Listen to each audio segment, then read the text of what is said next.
Edgebrook Elementary School is mind, heart, and effort. We've taken our vision and our mission for kids and we've boiled it down to 3 values, that being a strong mind, a strong heart, and enormous effort that goes behind those 2 values. Using your mind can help you grow. Academically excellent. Lifelong learners. Independent problem solver. Strategic goal setter.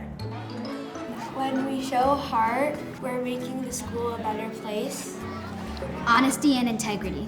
Tolerant and socially just. Respect and care. Reflective and joyful. Without effort, you can't find heart or your mind. Self-discipline. Effective communicators. Willing collaborators. Intrinsically motivated. Growth mindset. And so what we constantly think about as professionals in our building is how do we guarantee our vision?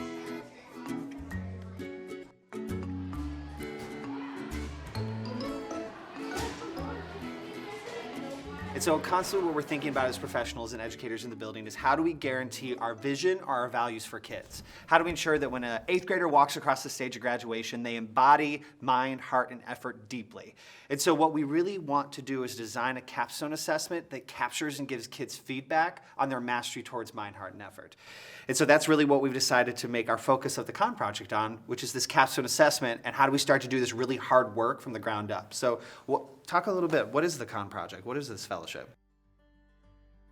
So the Cahn project has given us the time to develop an action research project, and we've decided to use student-led inquiry or passion projects to really try to embody this capstone and get the students to be working on things that excite them throughout the year. I was really interested in the fact that we get to choose what we researched, and I chose Civil War because I'm really interested in how the North actually won. I know that they won, but I don't know how, and I wanted to figure that out. But inquiry is one of the ways that we boost student engagement. As a matter of fact, it draws students in.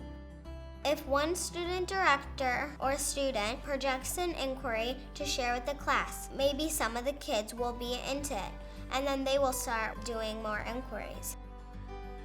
So there isn't a lecture style, there isn't worksheets and whatnot. It's experiential learning. You experience the phenomena and then you synthesize what you've gotten from that, your understanding. And so it's really engaging and fun for kids because they're participating in it as opposed to being told about it. There's less eye rolls and many more smiles in it. So inquiry really brings out the joy in students when they're in the classroom.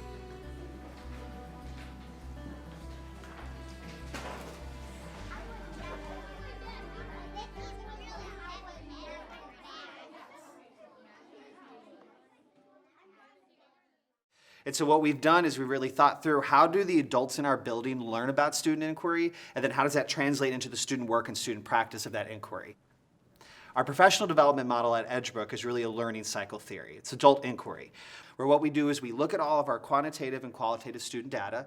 And based on that data, we identify a problem of practice or a focus. We figure out where our students need the most focus and attention, and we design our PD around a problem of practice. And this year it's student inquiry. How do we develop and lead student inquiry for our kids?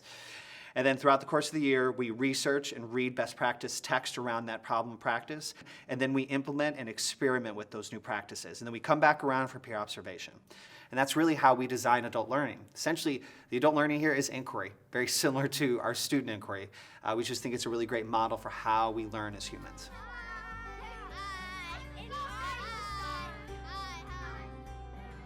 So the inquiry has gotten us in our building, in our school, to a place where kids really engage in learning in a way that is purposeful. And we've worked really hard in making sure that inquiry is something that happens across the board in all of our content. And it's not boring either. When you're assigned a project, you're like, ugh, I don't really want to do this, but when you get to choose what project you want to do, it makes things more interesting and makes the entire group of people more interested. All of the projects we've done, basically, he's given us like a general idea of where he wanted us to go with it, and then we got to come up with our own argument based on our own beliefs. And I think the projects come out better when you enjoy what you're doing in the project.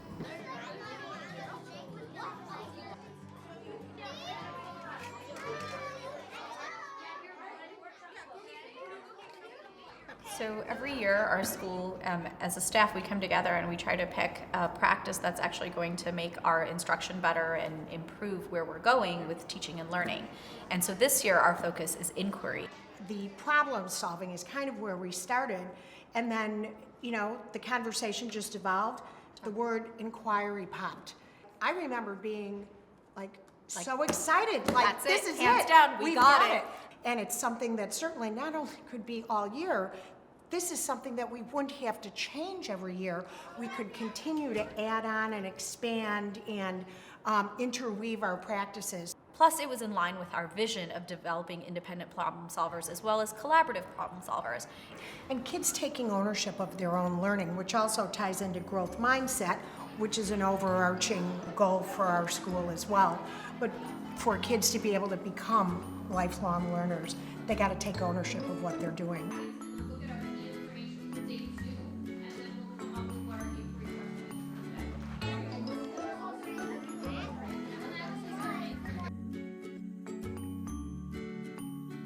The questions that they start with lead to more questions, and that's the most exciting part of inquiry. They thought of the question, they're proud of finding the answers for it, and then it leads them to keep talking about it when they do leave the classroom. And in our kindergarten, in my kindergarten, what we did was we used our latest topic of sea life, and we created a research project with our 7th grade buddies. And it was really wonderful because our Apple lady came and instructed our 7th grade buddies on how to use Pages and how to use Keynote on our iPads. And so they created a presentation on a choice of sea life that the kindergarten student chose as an animal that they would like to research.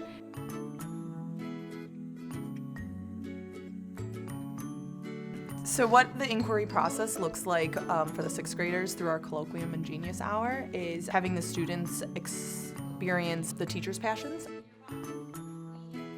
3rd, 4th, and 5th decided that we would try and do passion projects with the main focus being inquiry and research, but where the students would get to choose what they learned about.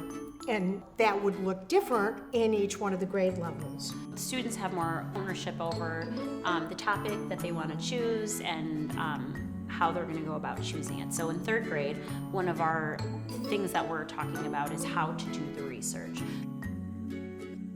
We've kind of discussed and talked about the different models of inquiry in the different grade levels. This action research has really allowed us to look at inquiry in a different lens, one that fits each team and one that fits each student. Well said. Thank you. Yeah.